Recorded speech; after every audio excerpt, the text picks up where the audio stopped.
Palavra da Verdade, com Hernandes Dias Lopes. Então abra comigo a sua Bíblia, por favor, no primeiro livro de Samuel, capítulo 17. 1 Samuel 17. Este é um texto muito conhecido de todos, é o texto da batalha do exército de Israel contra o exército filisteu e da vitória de Davi sobre o gigante Golias. Em virtude disso, eu vou ler apenas os versos 45, parte do 46 e o 47, como síntese desta passagem, mas peço que vocês mantenham a Bíblia aberta no texto lido, porque queremos considerar todo o texto. Verso 45 diz assim: Davi, porém, disse ao filisteu: Tu vens contra mim com espada e com lança e com escudo. Eu, porém, vou contra ti em nome do Senhor dos Exércitos, o Deus dos exércitos de Israel, a quem tens afrontado. Hoje mesmo o Senhor te entregará nas minhas mãos. Parte final do verso. E toda a terra saberá que há Deus em Israel. Saberá toda esta multidão que o Senhor salva, não com espada, nem com lança, porque do Senhor é a guerra, e Ele vos entregará nas nossas mãos. Amém. Bom, eu preciso lhe dizer nesta noite que os gigantes existem, e eles são muitos, e eles são atrevidos, e eles se postam no nosso caminho para nos assustar, para nos aterrorizar, para nos intimidar. Gigante é tudo aquilo que parece ser maior do que você. Gigante é tudo aquilo que intimida você. Há gigantes que estão dentro de nós, há gigantes que estão fora de nós. Há gigantes irreais e há gigantes reais. Há gigantes que nós os criamos no laboratório do medo, e eles se levantam como fantasmas para nos assustarem. Quais são os seus gigantes? Um gigante pode ser uma circunstância, pode ser uma doença, pode ser um relacionamento, pode ser um trauma, uma ferida aberta, um abuso sofrido na infância, pode ser um divórcio doloroso, um luto amargo, pode ser um prejuízo financeiro, pode ser um vício, pode ser um pecado que tenazmente assedia você. Eu não sei quais são os seus gigantes, mas quero lhe dizer que nesta noite Deus não nos chamou para medir a altura dos gigantes, nem para temer os gigantes, nem para fugir deles. Nesta noite Deus nos chama para vencer os nossos gigantes. Os vencedores gigantes não nascem, eles são feitos.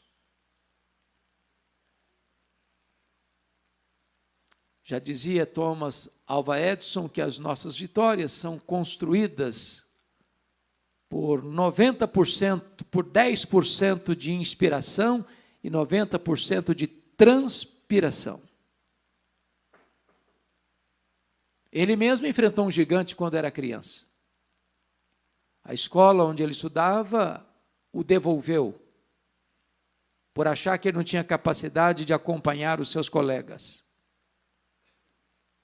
E ao chegar em casa, perguntou para sua mãe: por que a escola me devolveu? A mãe lhe disse: é porque você é inteligente demais. Seus coleguinhas não conseguem acompanhar o seu raciocínio. Eu vou investir em você. E ele se tornou o maior cientista de todos os tempos, Nunca ninguém jamais registrou tantas patentes como Thomas Alva Edison.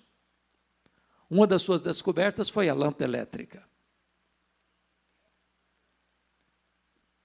Muitas pessoas superaram seus gigantes. Eu fico imaginando John Milton, que ficou cego aos 50 anos de idade. Parecia uma tragédia. Mas depois de completamente cego, ele escreveu o grande clássico Paraíso Perdido. Eu fico imaginando a situação de Ludwig van Beethoven. Quando a sua mãe estava grávida dele, o médico recomendou que ela abortasse. Havia um problema de má formação genética. E a mãe resolveu manter a gravidez. E nasceu Ludwig van Beethoven, um músico de qualidades superlativas. Mas com o tempo ele foi lidando com a surdez progressiva e aos 46 anos ele fica completamente surdo. Parecia o fim para a carreira de um musicista. Mas depois de completamente surdo, ele compôs as suas sinfonias mais excelentes. Ele venceu o gigante da surdez, como John Milton vencera o gigante da cegueira. Mas chama a sua atenção para uma das pessoas que mais marcam a minha vida, particularmente, a grande poetisa Fanny Crosby. Esta foi a maior compositora evangélica de todos os tempos. Essa mulher compôs mais de 4.000 hinos. Essa mulher sabia praticamente o Novo Testamento de cor. Esta mulher viveu 92 anos. Essa mulher ficou cega na 6ª semana de vida. Viveu toda a sua vida na escuridão. Mas os hinos que ela compôs ainda nos edifica, nos consola e nos anima. Que segurança tem em Jesus, pois nele gozo paz, vida e luz. Quer estar ao pé da cruz, que tão rica fonte. Hinos de Fanny Crosby. Quais são seus gigantes? Hoje Deus nos trouxe nesta noite chuvosa, nesta santa casa, para nós vencermos os nossos gigantes. Esse texto fala de um enfrentamento, de uma conflagração, de uma guerra. Naquela época as batalhas eram confrontos pessoais. De um lado estava o exército de Israel, do outro lado estava o exército filisteu. E na hora do aceso da batalha, diz a Bíblia, que levanta do lado dos filisteus um duelista, um gigante, com mais de 3 metros de altura, ostentando uma armadura que pesava mais de 60 quilos. A ponta da sua lança pesava mais de 6 quilos. À frente dele um flecheiro. E esse gigante se levanta acintosamente e afronta os soldados de Israel, dizendo: não é necessário lutar, dê-me um homem para lutar comigo. Se ele me vencer, nós serviremos vocês. Se eu vencer, vocês nos servirão. E diz a Bíblia que esse gigante aparece 40 dias, 2 vezes por dia, afrontando os soldados de Saul. E todos acovardados fogem com as pernas bambas de medo. É nesse ínterim que chega nesse acampamento de guerra o jovem Davi, na hora da debandada geral. E ele quer saber o que está acontecendo. E contam para ele, tem um gigante, que é imbatível, que ninguém tem coragem de enfrentá-lo. Ele está humilhando a nação de Israel. É impossível vencê-lo. Todos estamos aqui acovardados e fugindo. Então Davi pergunta: mas quem é esse incircunciso filisteu para afrontar os exércitos do Deus vivo? E Davi se dispôs a enfrentá-lo. E Davi se dispôs a vencê-lo. E é por isso que esse texto relata para nós quais são as marcas de um vencedor de gigantes. Com a Bíblia aberta comigo, peço que você confira quais são essas marcas. Em primeiro lugar, confira o verso 24. Todos os israelitas, vendo aquele homem, fugiram diante dele e temiam grandemente. E diziam uns aos outros, verso 25, vistes aquele homem que subiu? Pois subiu para afrontar a Israel. A primeira marca de um vencedor de gigantes é que ele não escuta a voz dos pessimistas. Quem nunca venceu um gigante vai dizer para você que é loucura enfrentar um. Quem nunca derrubou um gigante vai dizer para você é mais seguro você fugir. Os pessimistas se multiplicam como cogumelos. Eles estão por aí. Eles nos cercam. E eles estão tentando plantar medo no seu coração. E eles estão dizendo para você, não lute, não enfrente, não batalhe. Essa vitória está perdida. Essa causa não tem vitória para ela. É melhor render-se. É melhor fugir. É melhor jogar a toalha. É melhor desistir. Me permita ilustrar isso. A Bíblia conta a história dos 12 espias de Israel. Eles foram avistar a terra era boa, a terra manava leite e mel, a terra produzia frutos excelentes. Eles trouxeram esses frutos como evidência do relatório, mas 10 desses 12 espias disseram para Moisés, a terra é boa mesmo, mas lá tem cidades fortificadas. A terra é boa mesmo, mas lá tem gigantes. E aos olhos daqueles gigantes, nós somos como que gafanhotos. Aos nossos próprios olhos, nós somos gafanhotos. Príncipes, menos do que príncipes, menos do que homens, insetos. Assim que eles se viam. E a Bíblia diz que em virtude do pessimismo deles, da incredulidade deles, toda aquela geração morreu no deserto. Aproximadamente 2 milhões de pessoas. Saíram 600 mil homens, fora mulheres e crianças. Dessa geração toda, as únicas pessoas que entraram na terra prometida foram os 2 espias que disseram para Moisés, olha, se o Senhor se agradar de nós, nós podemos vencê-los. Então não escute a voz dos pessimistas. Não abra os seus ouvidos para escutar os arautos do caos.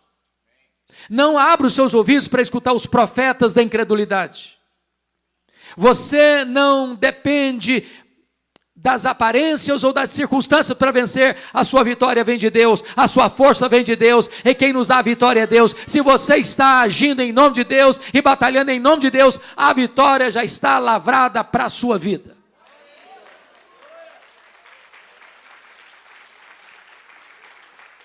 Mas há uma segunda lição nesse texto. Quais são as marcas de um vencedor de gigantes? Confira comigo os versos 14 a 16. Davi era o mais moço, só os 3 maiores seguiram Saul. Davi, porém, ia a Saul e voltava para apacentar as ovelhas de seu pai em Belém. Chegava-se, pois, o filisteu pela manhã e à tarde e apresentou-se por 40 dias. Segunda marca de um vencedor de gigantes é que não fica olhando para as dificuldades do ontem, mas olha para as oportunidades do hoje. Vamos entender isso. Quando Abner, comandante do exército de Saul, foi à casa de Jessé para alistar seus filhos para a guerra, e isso era um grande privilégio, ele alistou apenas os 3 mais velhos. Davi era o caçula. Davi não foi lembrado. Davi não foi procurado. Davi não foi alistado. Talvez Abner pensasse, ele não tem cancha para ser soldado. Ele não tem idade para ser soldado. Ele não tem capacidade para ser soldado. E aqui tem um ponto para mim da mais alta importância. Porque o único homem que, na família de Jessé, que foi preterido, diríamos nós, o caçula, era o único homem que tinha coragem de enfrentar o gigante. Há muitas pessoas, e eu na minha jornada de pastorado, tenho escutado tantas palavras assim: pastor, eu não tive privilégios e oportunidades na vida. Eu não nasci numa família aquinhoada. Eu não tive a oportunidade de estudar numa boa escola particular. Eu não tive a chance de fazer uma faculdade. Eu sofro as consequências dos problemas do passado.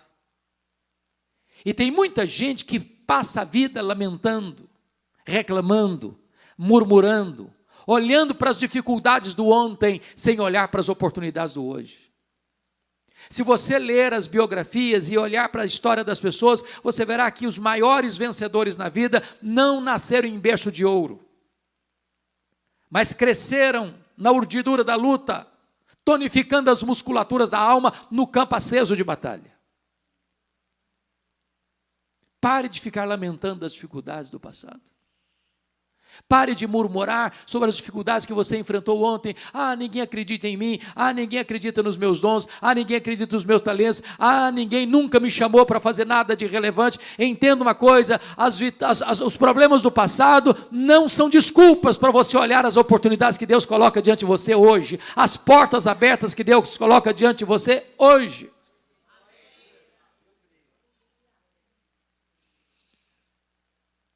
Eu gosto muito de biografia. E uma das biografias que mais me impactam aqui no Brasil é de um homem que nasceu no interior de Minas Gerais. Seu pai era um caixeiro viajante, a sua mãe era uma professora pública. Seu pai morre quando ele era ainda criança e a mãe não tinha condições, por causa do pequeno salário, que infelizmente até hoje os professores públicos recebem, não tinha condições de manter o filho nos estudos, fora da cidade onde ele tinha nascido. E então esse jovem sai de casa, vai para Belo Horizonte, pelo seu empenho, esforço, dedicação, passa num curso de medicina, e foi um estudante tão pobre que durante o seu período de estudo, a sua cadeira era um caixote de tomates. Ele termina o curso, vai para a Europa, ganha bolsa, estuda na França, na Alemanha, retorna de lá, entra na política, consegue consagradoras vitórias no seu estado, mas exatamente em 1956, este homem vai ser eleito presidente da República Federativa do Brasil.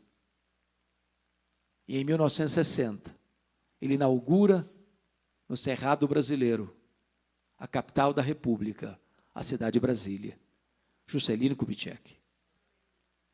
Se esse homem ficasse olhando as dificuldades do seu passado, ele jamais teria alçado voos rumo ao futuro. Eu quero encorajar você a não ficar olhando pelas lentes do retrovisor, mas subir nos ombros dos gigantes e ter a visão do farol alto. Olhar para frente. Olhar para aquilo que Deus pode fazer na sua vida. Não importa a sua idade. Deus chamou Abraão com 75 anos.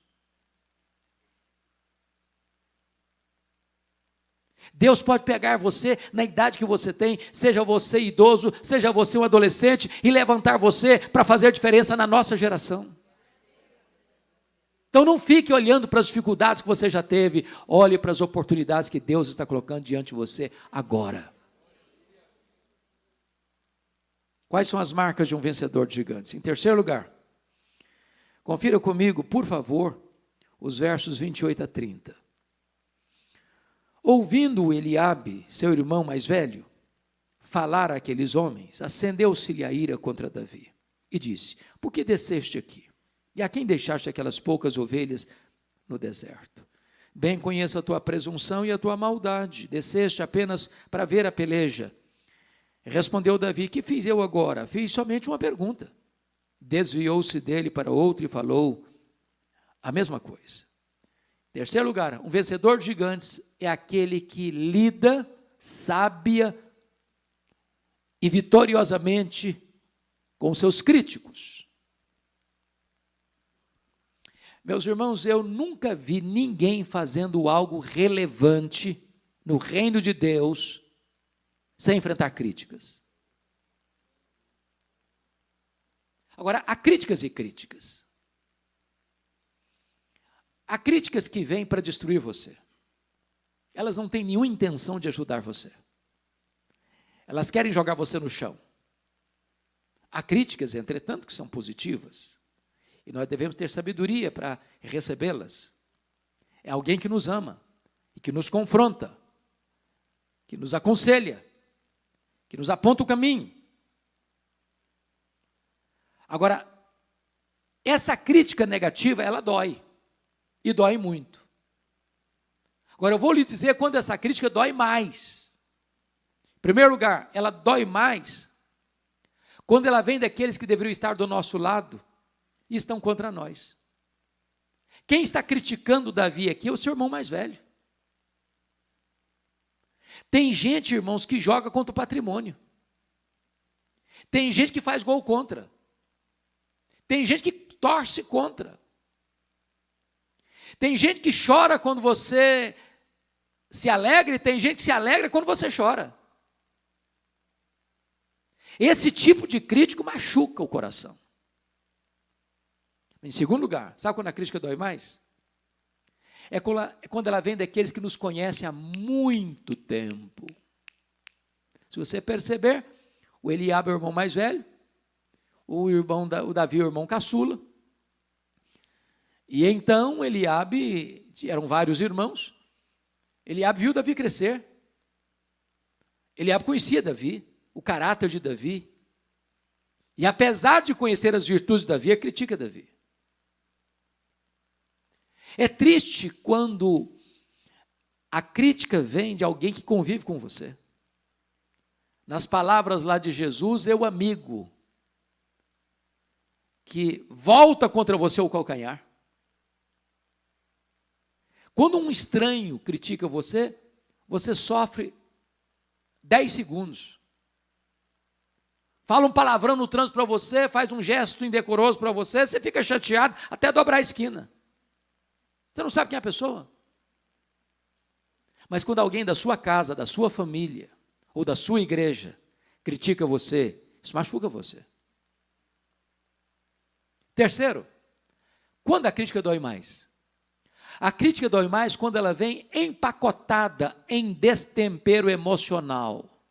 Veja o verso 28, que está escrito o seguinte, olha bem comigo, acendeu-se-lhe a ira contra Davi. Ué, mas o que o Davi fez para ele ir aperteirado? Nada. Mas por que o Eliabe está irado com Davi? Eliabe está irado com Davi porque não suporta a ideia de que Davi, porventura, venha vencer o gigante e ser aplaudido, e esses aplausos não serem para ele.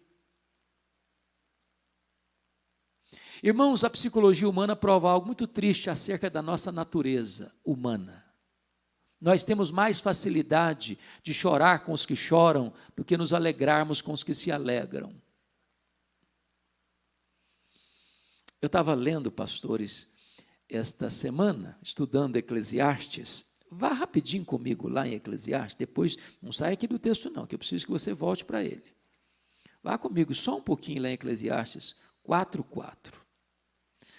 E eu fiquei impressionado com o que está escrito aqui.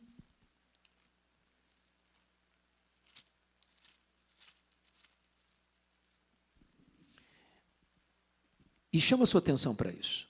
Eclesiastes 4:4 diz assim, então, vi que todo o trabalho e toda destreza em obras provém da inveja do homem contra o seu próximo.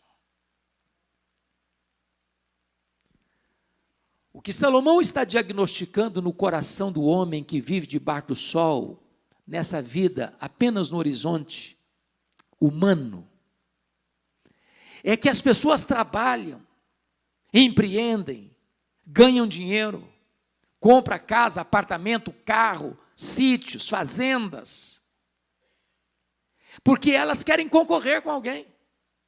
Elas querem ser melhor que alguém, maior que alguém, mais rico que alguém, ter mais fortuna que alguém, ter um carro mais bonito que alguém, ter uma casa mais bonita que alguém. É a competição.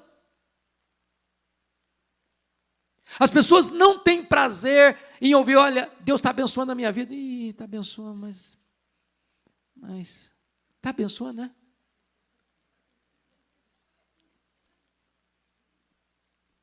O Eliabe está aborrecido com Davi. Porque não tolera que outra pessoa receba os louros da vitória, que não ele mesmo. Meu irmão, em nome de Jesus, alegre-se com a vitória do seu irmão. Celebre com o seu irmão, alegre-se com ele. Quarto lugar, sabe quando a crítica dói mais? A crítica dói mais quando ela é contínua. Olha o que o Davi perguntou para o irmão dele no verso 29. Que fiz eu agora? Eu só fiz uma pergunta. O que está por trás disso aqui? Ele está dizendo, trocando em miúdos, o Eliabe, quando você vai largar do meu pé? Até que dia você vai ficar me criticando? Até quando? Porque tem gente, irmãos, que tem um prazer mórbido de criticar. Tem hora que eu fico pensando que tem gente que tem um ministério na igreja, sabia? Ministério da crítica. Você faz tudo certinho, não vem um elogio. Primeira coisa que ele não gosta, vem a crítica. Deixa eu lhe dizer algo. É um engano você pensar que você vai melhorar o outro criticando o outro. Um elogio vale mais do que 1000 críticas. Encoraje, em vez de criticar. Mas sabe quando a crítica dói mais ainda? A crítica dói mais ainda quando o crítico tem a síndrome de Deus. Que o crítico ele não critica só as suas ações e as suas palavras. O crítico critica até as suas intenções. Só Deus conhece as suas intenções. Mas o crítico parece que conhece. Olha o que o Eliabe falou do Davi no verso 28. Parte final do versículo. Bem conheço a tua presunção e a tua maldade. Desceste apenas para ver a peleja. Bom, ele está fazendo um juízo de valor. Ele está interpretando o subjetivo de Davi. A grande pergunta é, o Eliabe tem razão, Davi está ali porque ele é de fato alguém presunçoso e maldoso? Essa é a motivação de Davi estar nesse lugar? E a resposta é um sonoro não. Por que não? Vamos entender. Se você der uma olhadinha no capítulo anterior, no capítulo 16, aconteceu um fato muito importante na família do Jessé. O profeta Samuel foi na casa do Jessé, por ordem de Deus, para ungir um dos filhos de Jessé, rei de Israel, em lugar do Saul. Aí lá vai o profeta. Quando chega na casa do Jessé, quem ele vê? O Eliabe, o primogênito, cara bonitão, capa de revista. E o profeta concluiu, está aí o ungido do Senhor. Aí Deus disse para o profeta, vai devagar, profeta. Vai devagar, isso é um guarda-roupa. Está oco por dentro. Tem nada. Só tem verniz. Todos os outros filhos, os 7 filhos, passaram diante do profeta, não é esse, não é esse, não é esse, não é esse, não é esse. Acabou? Não, tem um, mas é o caçula. Está lá em Belém, cuidando de ovelha. E o profeta disse, nós não vamos nos assentar à mesa enquanto ele não chegar. Aí lá vem o Davi esbaforido, cheirando ovelha. E o Senhor disse, esse aí, pode botar o azeite na cabeça dele. Agora preste atenção. Eu acho que aquilo amargurou o coração do Eliabe. O Davi furou a fila. Agora vamos pegar outra cena. Capítulo 17. O Davi já está ungido rei de Israel. É rei de direito, só não é rei de fato ainda. Só não assumiu o trono ainda, mas é rei. Na decisão de Deus, no decreto de Deus, ele é rei. Aí o pai dele chama o Davi e falou, meu filho, vem cá. Vai lá no acampamento de guerra, leva esses pães e esses queijos para os seus irmãos. Davi podia dizer assim para o pai: ô pai, o senhor não está entendendo. Acho que o senhor não entendeu bem o que aconteceu aqui em casa. O senhor não sabe que eu sou o futuro rei de Israel? Aliás, já sou rei. O senhor me perdoe, mas eu não vou exercer esse papel de office boy. Como é que fica a minha reputação? O povo me vendo com um embornal cheio de pão e de queijo. Ah, não, eu não vou não, o senhor arranja outro, agora eu tenho que manter a pose.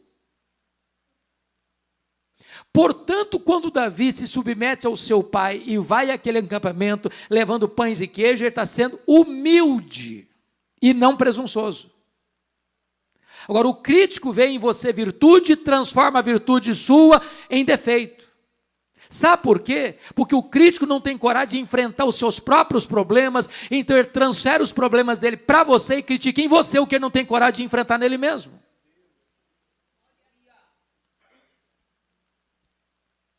Quando é que a crítica dói mais? Finalmente, sabe quando a crítica dói mais? É quando o crítico tenta e visa humilhar você em público. Olha o verso 28. Olha a pergunta que o Eliabe fez para o Davi. Por que desceste aqui? E a quem deixaste aquelas poucas ovelhas no deserto?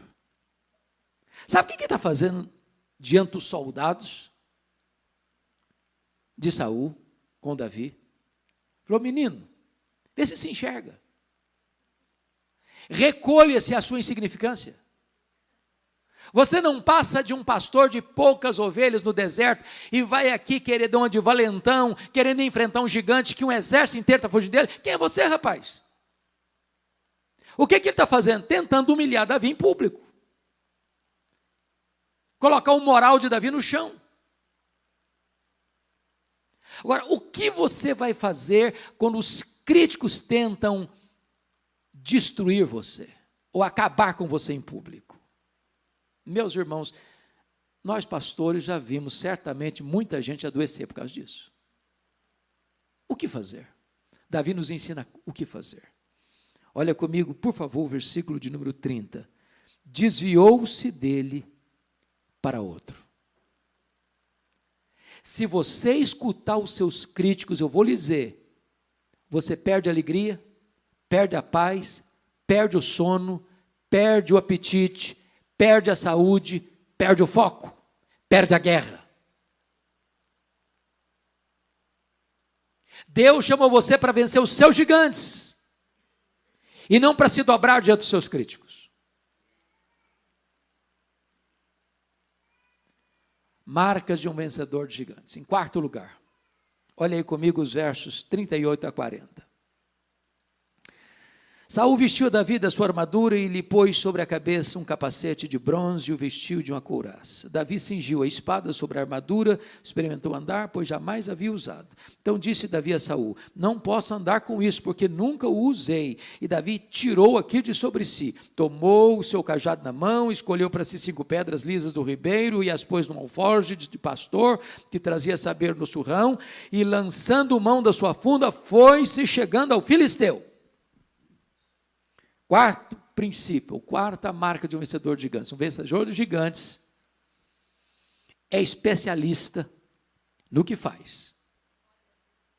Vamos entender isso aqui. Tem hora que eu leio esse texto, dou risada, sozinho. Porque o texto é hilário. Quando você lê a Bíblia, você percebe que Saul era o cara mais alto de Israel.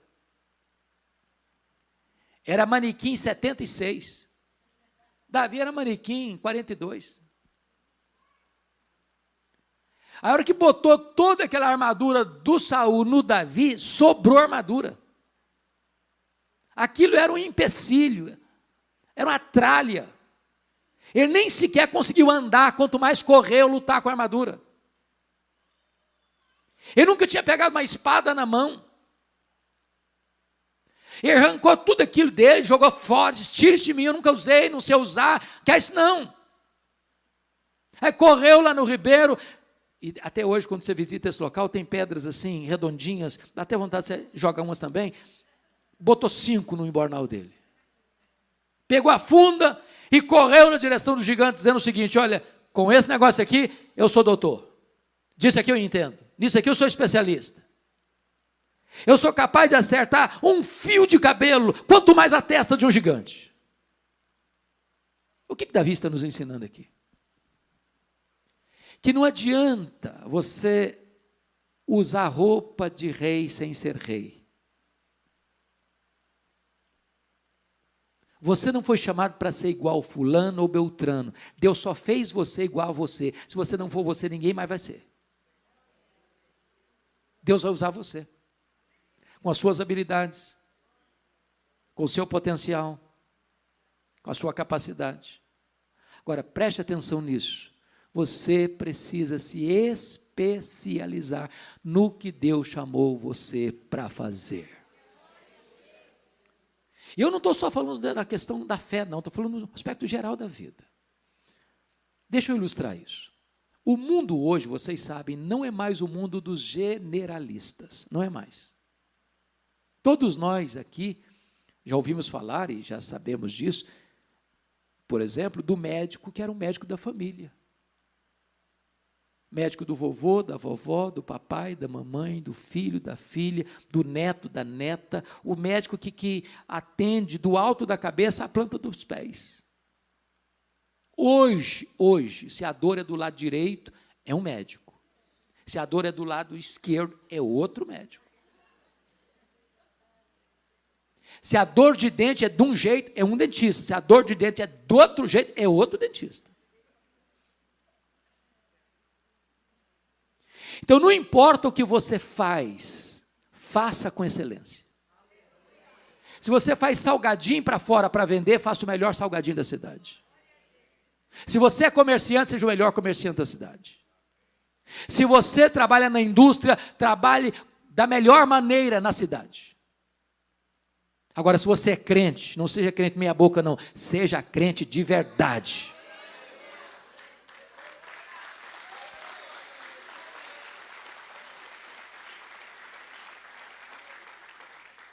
Quinta marca de um vencedor de gigantes, verso 45 a 47, nós não vamos ler porque lemos no começo.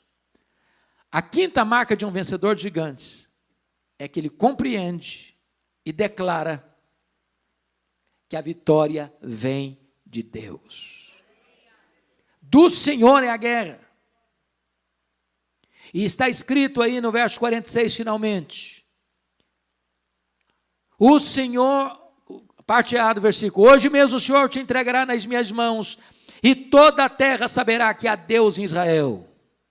Porque o Senhor salva, não com espada, não com lança, porque do Senhor a guerra, e Ele vos entregará nas nossas mãos. E entendamos isso, irmãos, é tão importante. Tem muita gente que não, se a vitória é do Senhor, se do Senhor é a guerra, então vou cruzar os braços, deixa a coisa acontecer.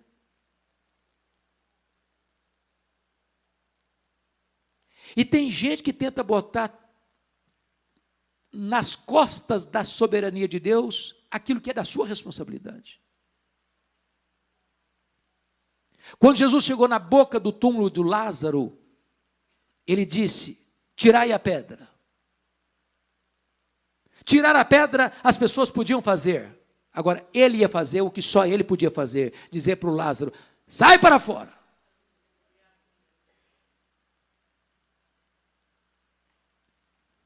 O fato de Deus fazer, o fato de a vitória vir de Deus, não isenta nem você nem a mim de nos prepararmos, de orarmos, de lermos a Bíblia, de vivermos uma vida santa, uma vida piedosa, uma vida de entrega, uma vida de obediência, uma vida de fidelidade.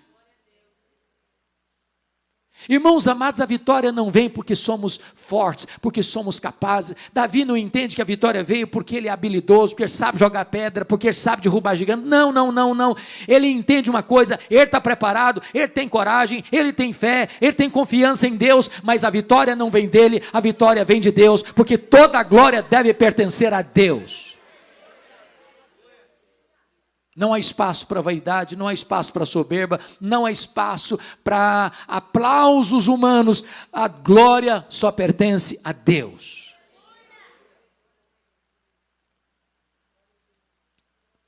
Quinta marca, penúltima marca de um vencedor de gigantes.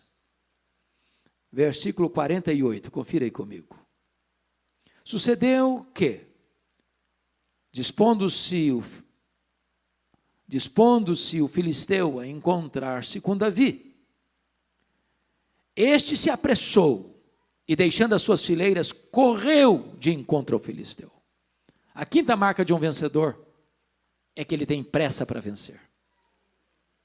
Se você compara o verso 48 com o 24, você vai perceber que enquanto os homens, os israelitas, os soldados de Saul, fugiam de diante do gigante, Davi correu de encontro ao gigante.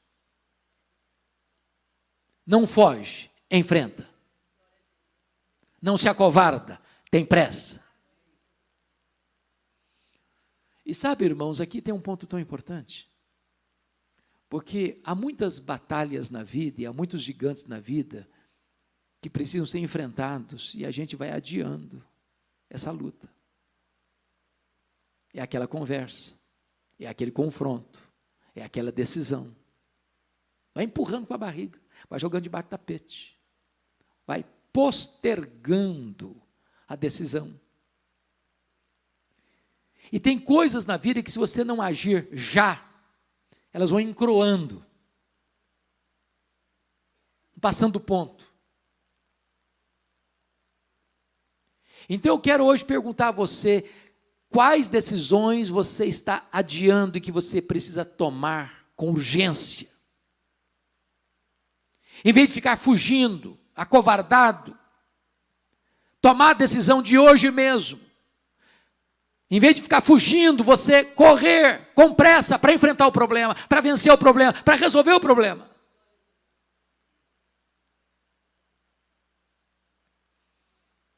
Há um ditado popular aqui no Brasil que diz que é melhor você ficar meia hora vermelho que passar a vida inteira amarelo. Trocando em miúdos. Lide com o problema, enfrente o problema, encare o problema, resolva o problema. Tenha pressa para resolvê-lo.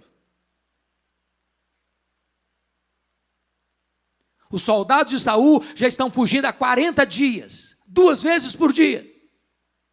Davi aparece e tem pressa para vencer. Mas finalmente, em último lugar, sétimo e último lugar, olha comigo o verso 52 a 54.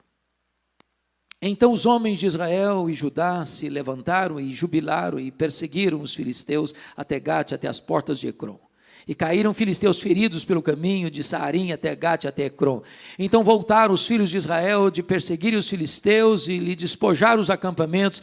Tomou Davi a cabeça do filisteu e a trouxe a Jerusalém, porém as armas dele pô-las Davi na sua tenda. A sétima marca de um vencedor é que ele encoraja outros a vencerem. A Bíblia diz que quando Golias vem com todas as afrontas, zombando e escarnecendo de Davi, Davi corre na direção dele e não gasta 5 pedras, foi a primeira. Cravou-a na testa do gigante, encontrando um flanco aberto na sua fronte, e ele caiu. E Davi pegou a própria espada do gigante, cortou-lhe a cabeça.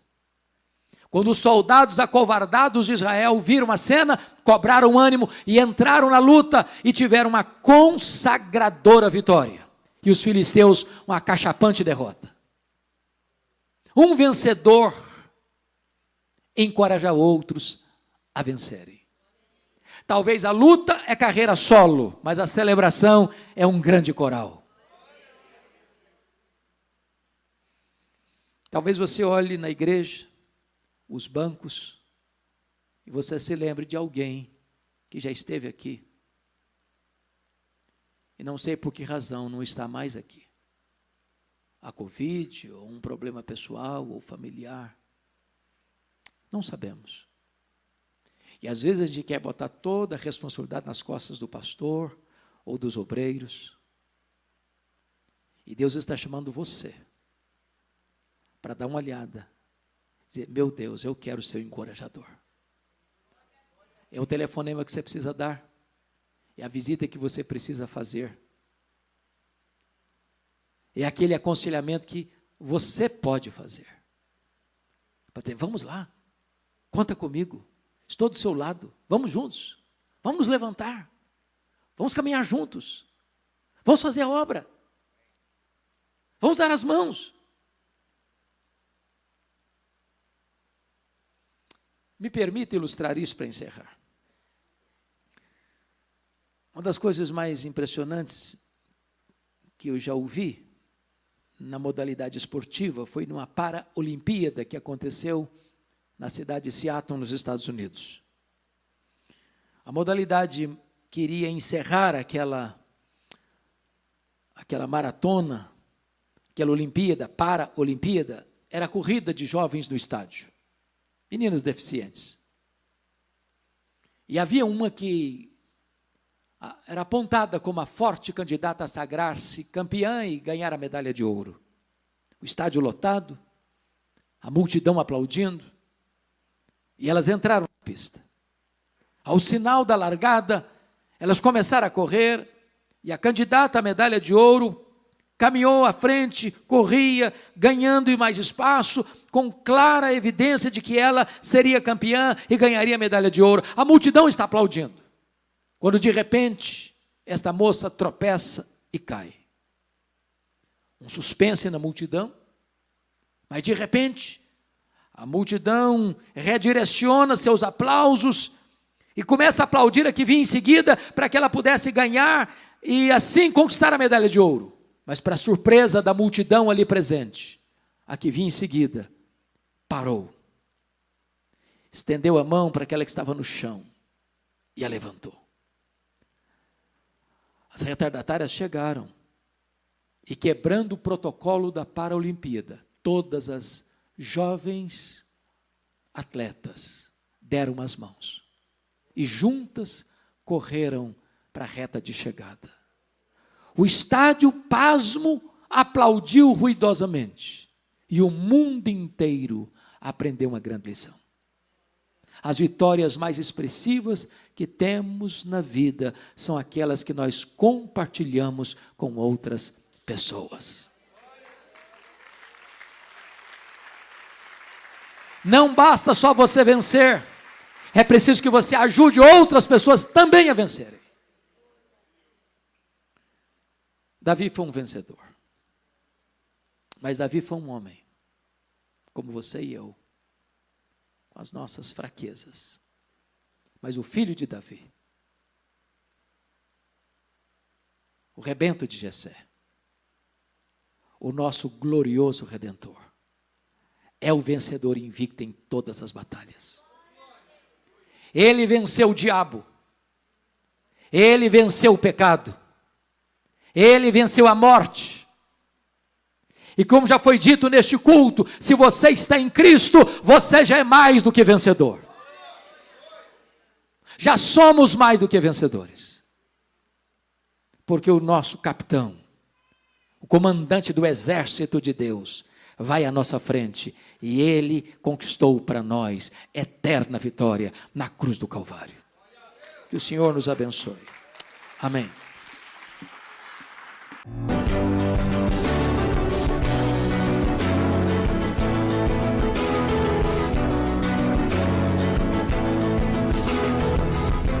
Palavra da Verdade, com Hernandes Dias Lopes.